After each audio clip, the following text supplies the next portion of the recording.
je, je veux dire que c'est vraiment touchant que vous honorez nos militaires comme ça. Merci beaucoup. J'ai travaillé en Afghanistan avec notre militaire pendant 4 ans. Et je sais que leur travail, c'est très, très dangereux et c'est dur. Et la séparation de la famille, pour eux, c'est aussi très, très dur. Donc, merci pour honorer nos militaires aujourd'hui.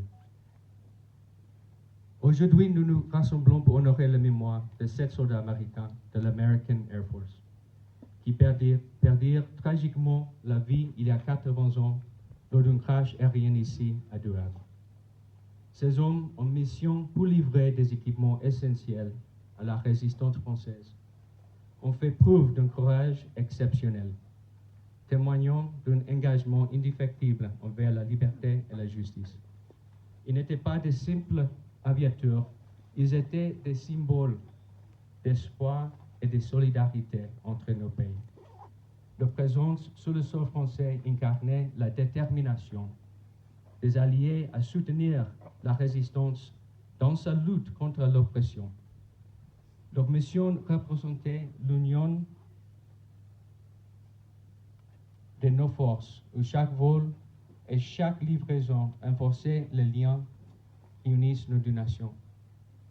À l'image des soldats français qui, par le passé, avaient soutenu l'indépendance américaine, ils savaient que la lutte pour la liberté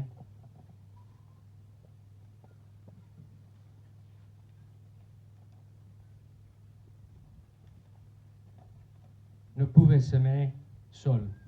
Ils se sont engagés aux côtés de la résistance française, inscrivant ainsi leur action dans la longue tradition d'entraide franco-américaine. Cependant, ce jour-là, dans le ciel de Du Havre, un destin tragique attendait ces héros.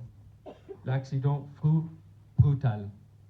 La chaleur des flammes a détruit l'avion, emportant la vie de 6 de ces soldats. Malgré le courage exemplaire et les soins apportés par les villageois, l'un d'entre eux succomba finalement à ses blessures. En rescapé, le mitrailleur de queue John William Gillikin fut sauvé par la bravoure de vos habitants et des résistants français. Ce soldat incarne l'esprit d'entraide qui existait durant ce temps de lutte.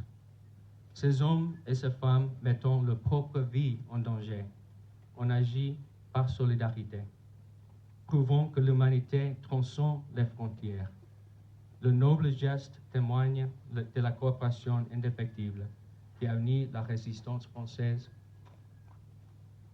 et les forces alliées, consolidant nos valeurs communes dans une lutte pour la liberté. Ce monument que votre village a si généreusement érigé en mémoire de mes compatriotes de le lendemain de la guerre, on est un témoignage. En 1945, mon prédécesseur, le consul des États-Unis, Russell Brooks, renouvelait sa gratitude en ces termes. Hier, je n'ai pas pu exprimer toute ma pensée et toute la reconnaissance que je ressens envers vous pour le grand effort que vous avez fait en commémorant la mémoire des aviateurs américains morts à Du Havre. 80 ans plus tard, c'est à mon tour de vous adresser mes plus sincères remerciements pour continuer à entretenir la flamme de cette mémoire. Honorer la mémoire de ces soldats, mais aussi de tous ceux qui se sont battus pour des causes plus grandes que c'est renouveler notre détermination à défendre ces idéaux qui nous unissent. Le contexte géopolitique actuel nous rappelle avec force que ces valeurs ne sont pas acquises une fois pour toutes. Elles nécessitent un engagement constant, une vigilance et un effort collectif. Ensemble, pour notre avenir, n'oublions pas. Vive l'amitié franco-américaine, je vous remercie de votre attention. Merci.